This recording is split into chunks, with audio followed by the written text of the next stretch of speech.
Kami lanjutkan sedikit lagi ini yang mulia. Saudara ahli, sekarang kami masuk soal ke pembuktian. Di bagian proses pembuktian, salah satu keterangan yang dimintakan adalah keterangan terkait saksi pelaku yang direkomendasikan sebagai justice collaborator. Pertanyaan kami kepada saudara ahli, apakah ada perbedaan bobot atau scoring kualitas pembuktian atau keterangan yang disampaikan oleh saksi yang merupakan atau yang mendapat rekomendasi justice collaborator dengan saksi lain yang menyampaikan keterangan juga di persidangan, dan apakah keterangan seorang saksi pelaku yang JC dia boleh berdiri sendiri dan boleh berbeda sama sekali dari keterangan saksi yang lainnya dan tetap menjadi prioritas keterangan yang digunakan. Mohon penjelasan dari saudara ahli. Baik, menurut pendapat saya tidak ada satu aturan pun ya, atau bahkan tidak ada satu pendapat pun dalam doktrin yang ditemukan yang menyatakan bahwa justice kolaborator itu kualitas atau nilai keterangannya sebagai saksi itu berbeda dengan saksi yang bukan sebagai justice kolaborator. Sehingga dengan demikian dapat dikatakan sekalipun dia adalah justice kolaborator, ya, keterangan dia itu sama nilainya dengan keterangan-keterangan saksi yang lain yang bukan justice kolaborator. Demikian.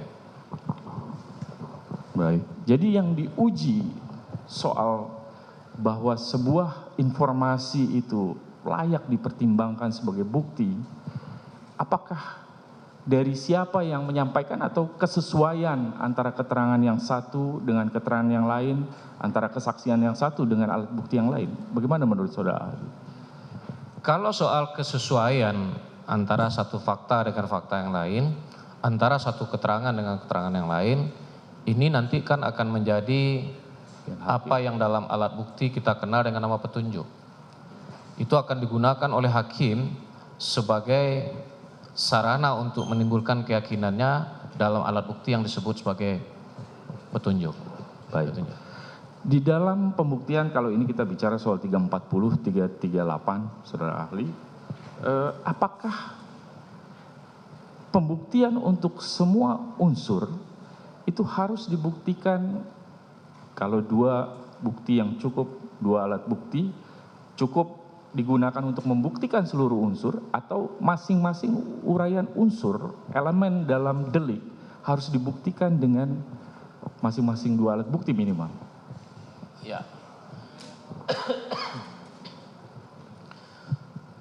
Tadi di awal saya menjelaskan bahwa hukum pidana Indonesia menganut paham atau teori dualistik yang memisahkan antara perbuatan, tentu perbuatan yang bersifat melawan hukum atau wederettelik, ya, dengan pertanggungjawaban pidana yang salah satu elemen pentingnya adalah kesalahan. Nah, dalam rumusan tindak pidana itu ada frasa yang menunjuk kepada perbuatan, ada frasa sebagai unsur yang menunjuk kepada pertanggungjawaban.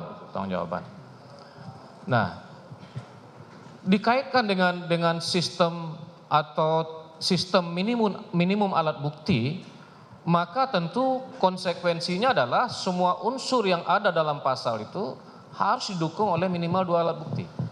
Unsur kesengajaan harus dengan dua alat bukti, unsur dengan direncanakan terlebih dahulu harus dengan dua alat bukti, kemudian unsur menghilangkan nyawa orang lain harus didukung oleh dua alat bukti. Meskipun pada akhirnya buktinya itu masih merupakan bukti yang sama, akan tetapi harus secara konkret menunjuk kepada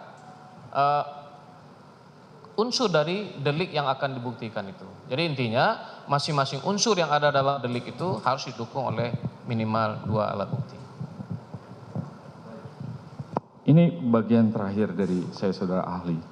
Apabila tadi harus dibuktikan masing-masing unsur lewat dua alat bukti, unsur elemennya, dan dalam fakta persidangan, jika dalam fakta persidangan kemudian itu tidak bisa dibuktikan, apa yang didakwakan dengan pasal yang dituduhkan tidak bisa dibuktikan, apa konsekuensinya, Saudara A?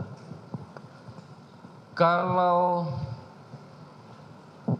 pasal yang didakwakan itu ya sesuai dengan azas hukum yang menyebutkan actori incumbit onus probatio atau onus probandi. Siapa yang mendakwa, maka dia harus membuktikan dakwaannya. Nah, pada ketika dia tidak bisa membuktikan dakwaannya, konsekuensinya orang yang didakwa itu harus divonis bebas. Demikian.